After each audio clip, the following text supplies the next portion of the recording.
Recording started. Hey, I want to welcome everybody here to this week's Matrexit Discussion Group call for tactical sovereignty. And I'm going to go with a slightly different route this evening. Last week I had mentioned a situation that I'd had where I ran into a friend and they said, tell me something that'll surprise me. Tell me something you've learned that'll shock me. And I thought, there's actually a lot of things like that. And so many of them to me aren't even really a shocker just because there are things I've come to accept and comprehend and know that, okay, this is the way it is. This is how things work. And I don't really think much about it. So I thought, maybe I should sit down and come up with some of these and go over them for everybody because a lot of these are going to be things that, even myself, I thought I knew 100% for a fact. And when I explored it and learned the truth about it, I found out how horribly wrong I was. But though, in realizing exactly how things worked, a lot of things started to make a whole lot more sense to me. And so I would say, kind of keep your mind open because in some cases here, I may be preaching to the choir. And in other situations here, I am very sure a lot of people are going to get very upset because they know for a fact this is the way it is, or I know for a fact, how things are done and da da da. But when we really start researching and learning, what we've got to do is we've got to take all our presuppositions and put them aside and forget about them and say, you know what, you've got to start with a blank chalkboard. You've got to start from scratch as if you're diving into brand new knowledge, brand new information. That way you can be more accepting of what you're seeing or what you're reading or learning. I think that's extremely important. Mark Twain made the statement. Oh, actually, it really wasn't Mark Twain. That was just his pen name. That might be one of them. Some people think they know that they don't know. His name was actually Samuel Clemens, but he made the statement. He said, "It's not what you think you know that gets you in trouble. It's what you think you know that just isn't so." And that's a trap a lot of people fall into. And I see a lot of situations where, say, even with maybe a court setting, people get done pushing their case and taking their stand in the matter, and they get done and they think, oh yeah, we got this done, this is sealed up, there's no way it's going to rule against me. And what happens, all of a sudden they get ruled against and they're like, what happened, what went wrong? They have no idea what just happened. And so they got to go back and dig through things, and most of the time it's a matter of just finding out that the way things work just aren't exactly the way they had thought before. And so they've got to, expand their perimeters a little bit. It's like the statement that was made that the mind, once expanded with a new idea, will never return to its original dimensions. And that couldn't be more true. So I've got 25 of these, plus one bonus one, so I guess 26. I've got 25 of these items tonight that I want to go over. And I'm going to try and hit them as quick as I can and not go into each one too in depth because most of these could actually involve an entire episode all of their own. So let's start with number one. Out of things that you haven't learned and weren't told, and maybe you think you know, but it's just not so. Number one, you do not own anything. You do not own your car. You do not own your home. You don't even own your children or your offspring. Uh, Socialism, if you look at it in its definition, is that ownership is vested in the state. And I know that sounds pretty harsh, but yeah, that's coming from socialism, right? Well, let's listen to another statement that's been made, if that sounds a little harsh. The ownership of all property is in the state. Individual so called ownership is only by virtue of the government. amounting to a mere user. Where did that come from? Well, the source of that is from Senate document number 43 from the 73rd Congress, first session. Well, that pretty much lays out exactly what definition in socialism is. Let's look at the situation with your children. With your children, people are commonly called parents, but legally, you are the legal custodian. Well, what is a custodian? A custodian is somebody who mops the floors and cleans the windows of somebody else's property. Custodians don't take care of their own property. So, do you own your children? No, not according to the state. Do you own your home? Well, regarding homes, you're identified as a tenant, like a mere renter is how you're identified. Even in your mortgage paperwork, you can find it there. Your car, the state holds the equitable title, the MCO or the MSO. You hold the legal title, so you can do the legal things for it, such as purchase, disposal, registration, insurance, do a new paint job on it. Nobody can paint the vehicle unless they really hold legal title to the car, right? Somebody could be in trouble. You go try painting somebody else's car. But so I went into a little more detail there with the fact that you don't own anything, because I wanted to just identify those three main topics. Number two, everything is held and or operated in a trust utilizing split title. Remember what I just said about the vehicle? Well, the state holds equitable title. Perfect example right there. Number three, you have never paid for anything. I would say maybe if you're much older, back in the times when maybe gold and silver certificates were used, yeah, you were paying for things at that time. But ever since that was changed, no, nobody has ever paid for anything. There's only set off and discharge. Those are the only things that exist. If you question that, just go ask a bankruptcy judge. They'll definitely agree with you. There's only set off and discharge. Number four, you are not your name. And it's not even your name. There's a way of changing that, but small little fact there. Number five, you are not a citizen, or you are not the citizen. I'll continue into the second part of this. I've got this laid out in three sections. The second part will get a little bit more into governmental things, such as what the citizen is.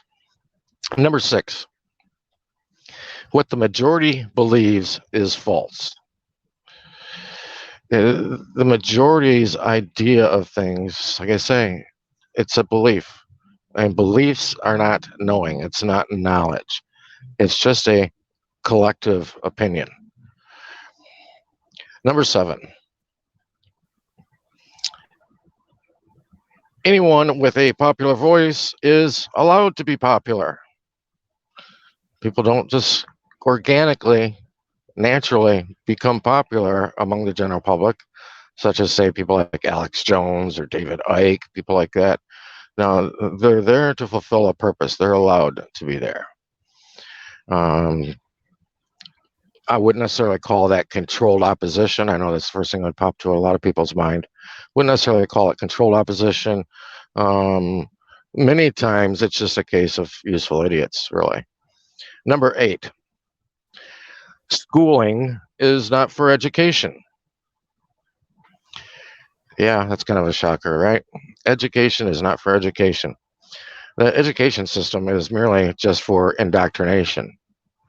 That's why they have to repeat things over and over. That's why you learn the same thing in school year after year after year, because it's indoctrination. That's how indoctrination is done.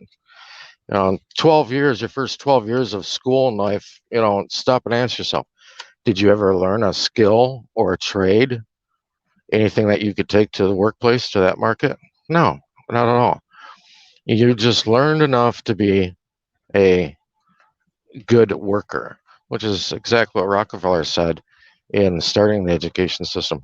Number 9, just like education, entertainment is for entertainment. You've got to break down the etymology of the word entertainment. It's to contain the mind. No different than the word government. We'll break that word in part, 2 parts, govern and ment. Ment means mind, just like in the word entertainment, and govern in government means to govern, to control the mind. Entertainment's probably the big next level of indoctrination people go through the rest of their life. Even your 24-hour news cycle is nothing but entertainment. Number 10, science does not use the scientific method. The scientific method would probably best be described as if something is measurable, if it's observable, and if it's repeatable. That would be your scientific method. Michio Kaku here several years ago even made this statement.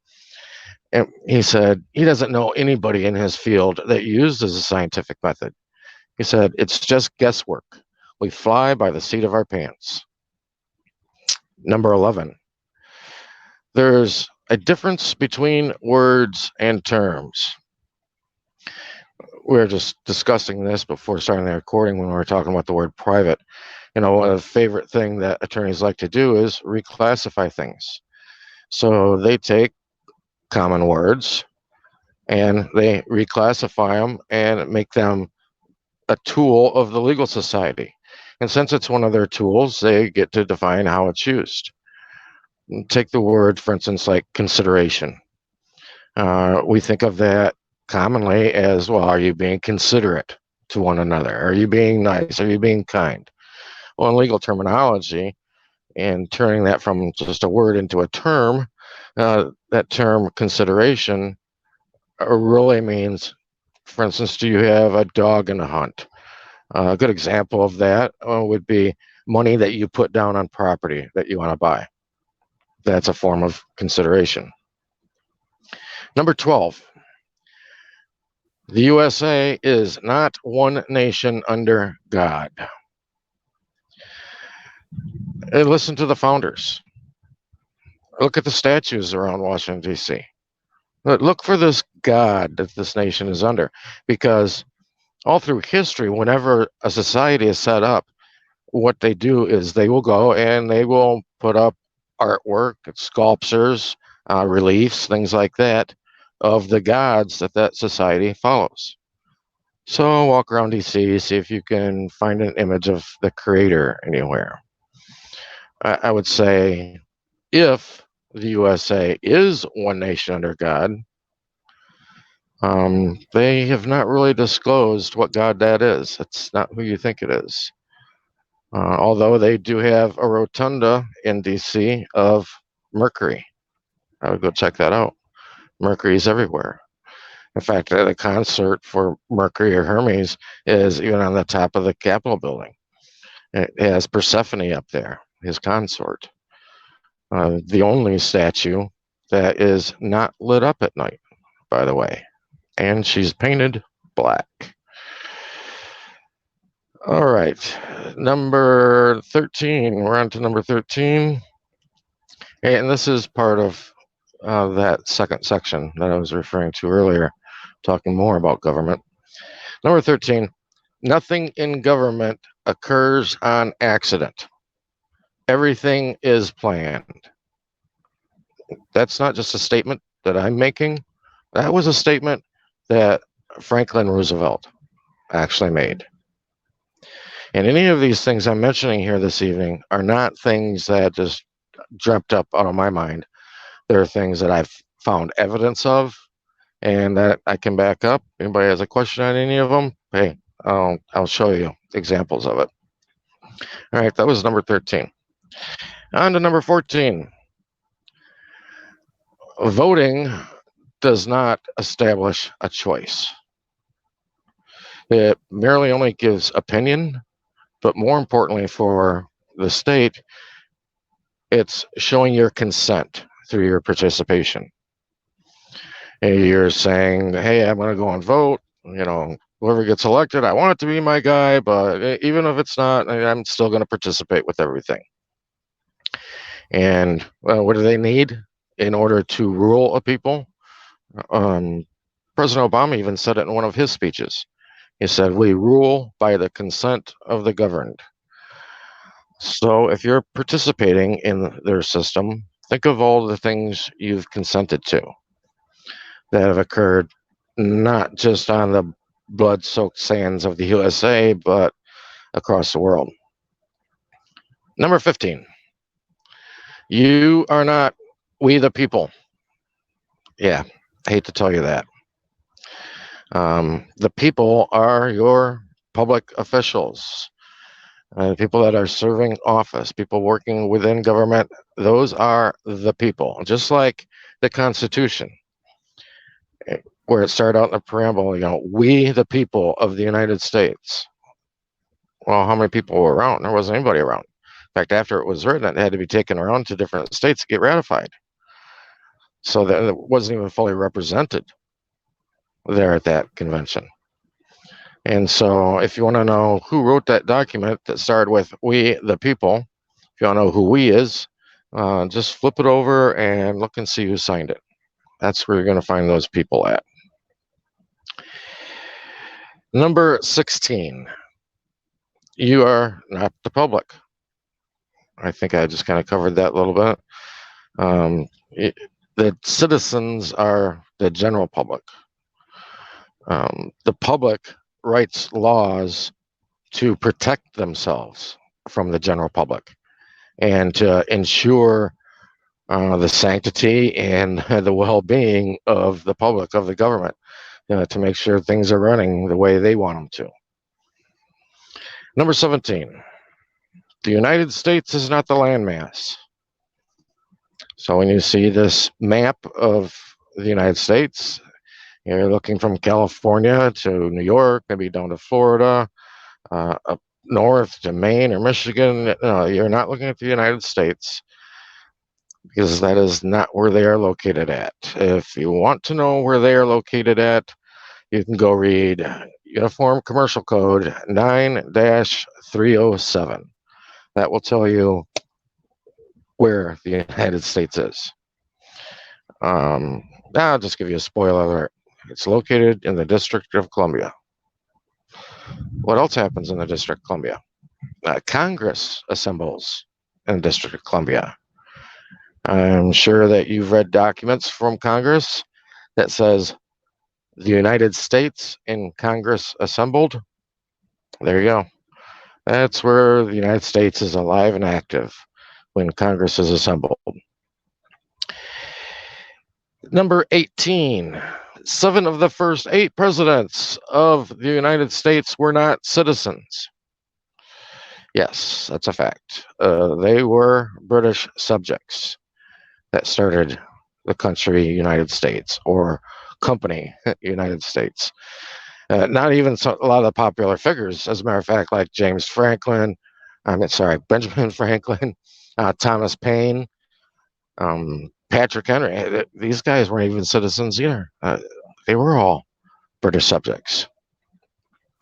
So when there's this argument about a certain president, actually being born in a different country, he wasn't even born here, he wasn't a citizen, he can't be president. Well, that kind of throws that out the window there a little bit, doesn't it? Number 19. The United States of America was first recognized in 1783 under the Articles of Confederation. And the first president was John Hanson. Ooh, probably thought I was going to say George Washington, right? No, the first president of the United States of America was John Hanson. That was under the Articles of Confederation, which is why they held a constitutional convention and came up with that beautiful We the People document that I spoke about earlier. Number 20, the United States of America was founded by indentured servants. Indentured servants. What's an indentured servant? That's slavery. That's voluntary servitude. We didn't just come here from Europe or wherever, or the British Netherlands, or Dutch Netherlands rather, just come here and kick a bunch of Indians off their property. No, there was already claims on this property. There's claims by the king. And so the people that came here were actually operating as indentured servants under land grants to take care of the property, make it better, make it yield produce, make it yield tobacco, make it yield cotton, things that could be returned back to England. If people don't know, around that time, actually, England was referred to as, you'd call it the clothes market of the world, or they clothed the world. Well, much like you think about like Kansas, for instance, the breadbasket of America. Well, the USA was helping England clothe the world through the products that were used here and grown here. Number 21. And this takes a little bit of thinking. It shouldn't. I've had a lot of people argue with me about this just because they don't understand the concept.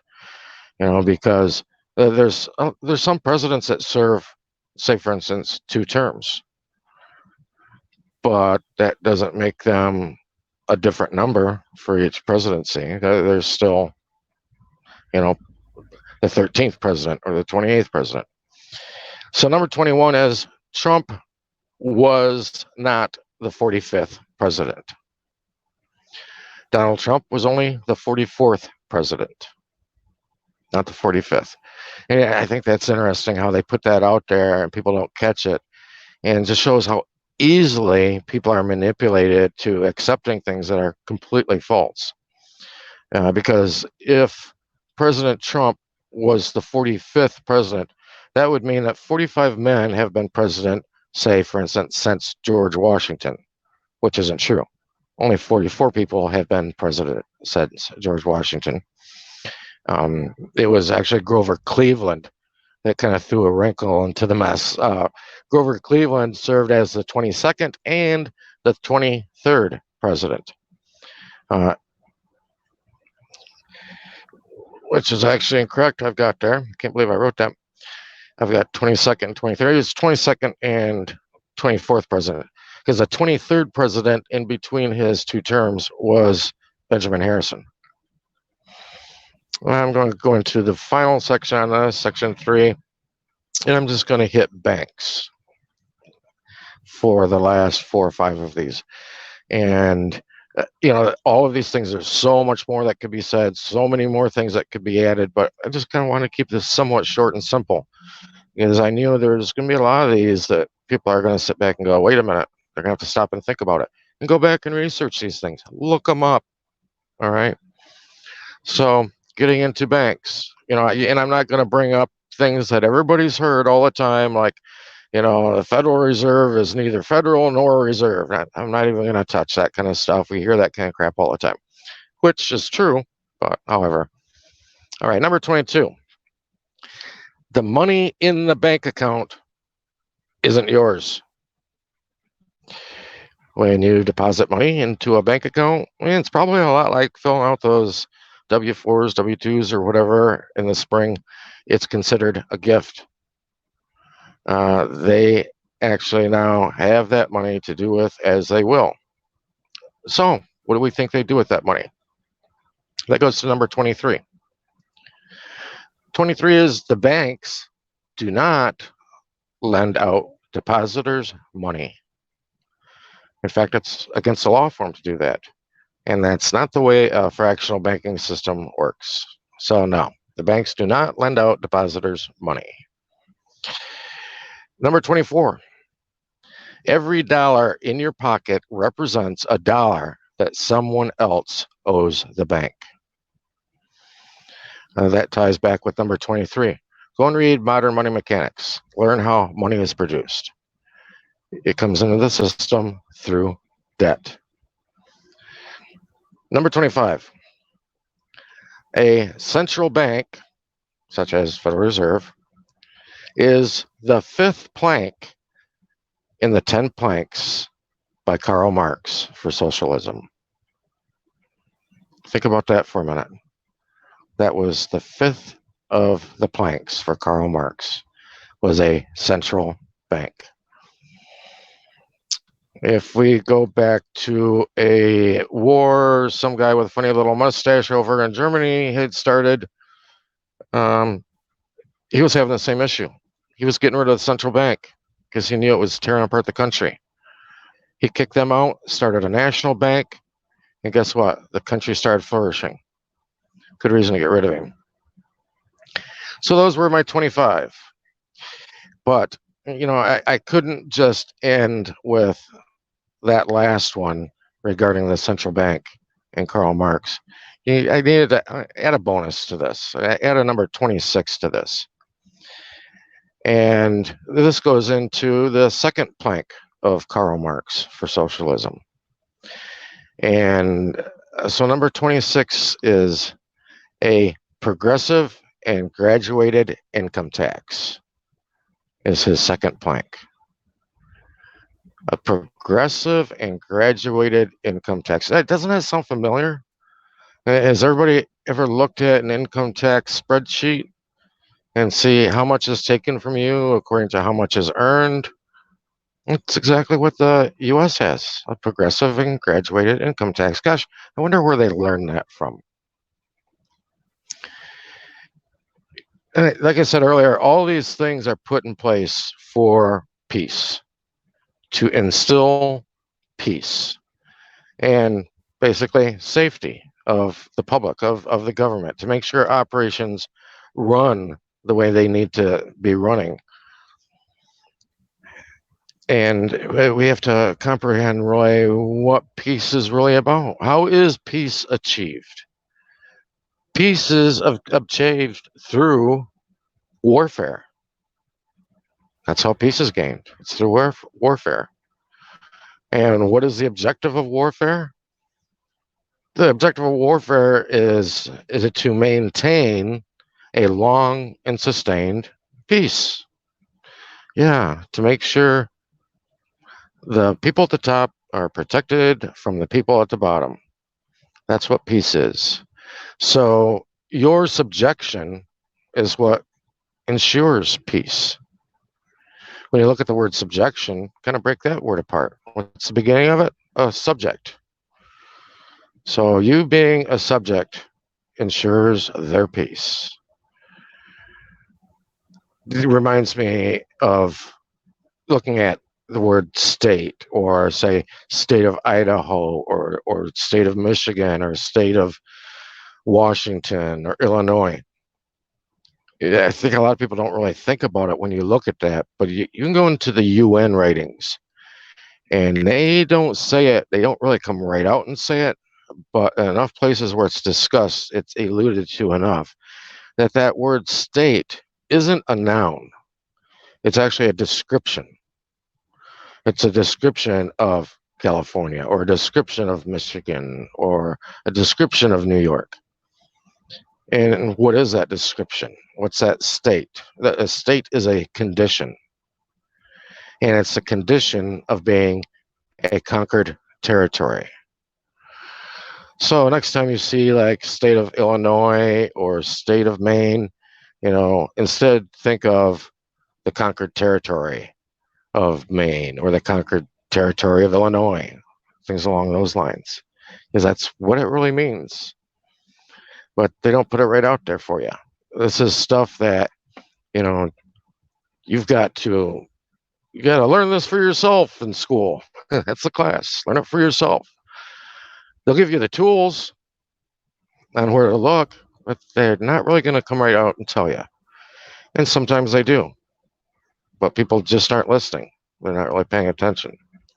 So I want to open this up.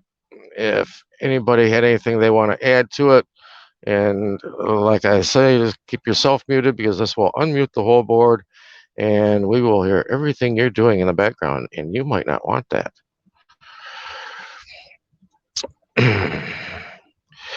So let me bounce back.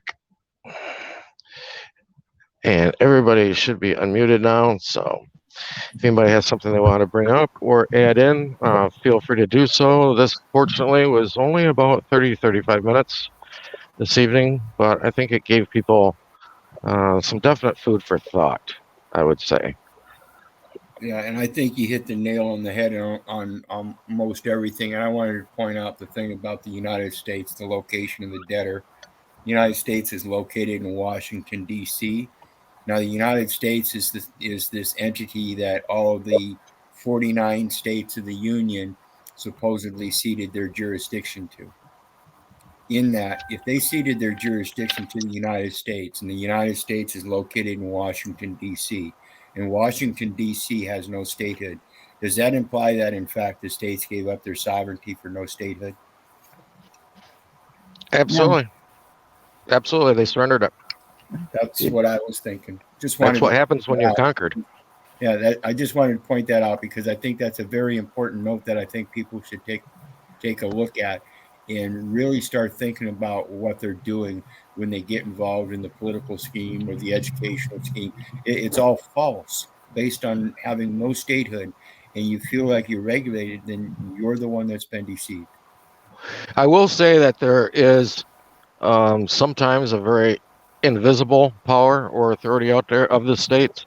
And I think we can see this. I mean, I've seen it demonstrated in so many situations, but probably most known by people would be when we see a state declare that a certain city within the state is a sanctuary city.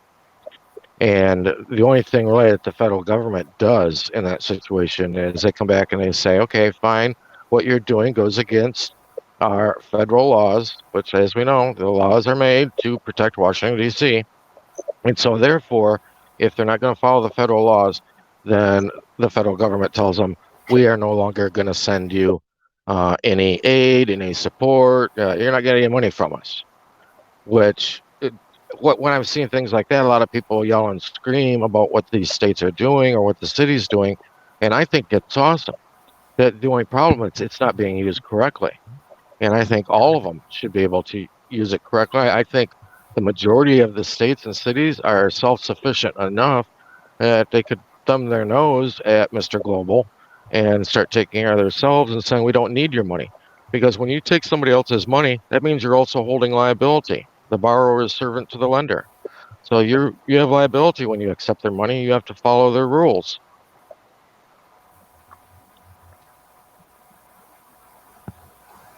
Yeah, and a lot of these financial systems around the globe are dependent on what people not commonly know as the gross domestic product, whereas the most powerful domestic venue is the domestic area. So when you hear these advertisements about support your local growers, literally you should take advantage of that. That cuts down the imports. Guess what's taxed? Imports. That's who's the importer is liable for the duties. So Well, go if you're not importing and you're producing locally and you're sustaining yourself locally, then that proves that your own monetary system is a domestic value of its own. go back to the conversation that Peter had with Yeshua when it came to taxes. And Yeshua asked him, he says, well, who does the king tax? Does he tax his own citizens or does he tax the foreigners? And Peter said, well, they tax the foreigners because that's originally the way it was done. That's the way it's supposed to be done, because you make your country stronger from the use from your country that foreigners get. You don't tax your own people. You do that, you're going to weaken your own people. And so that makes you stop and think, wait a second. If we are paying taxes, then maybe we are foreign. Ever think about that? Because we know it's been stated that the states are foreign to the federal government. That's the way it should be.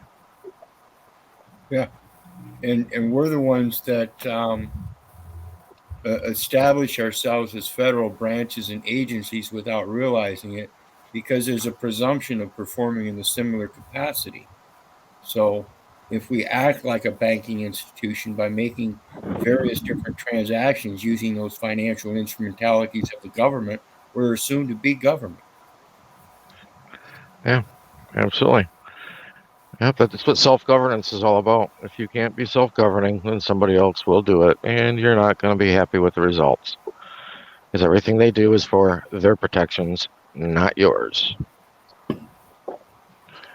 And if people think the United States has been protected really well, there's something that happened in September here a few years ago that I would say would beg to differ. Yeah. All right, guys. Have a good evening. Thanks for being here, everybody.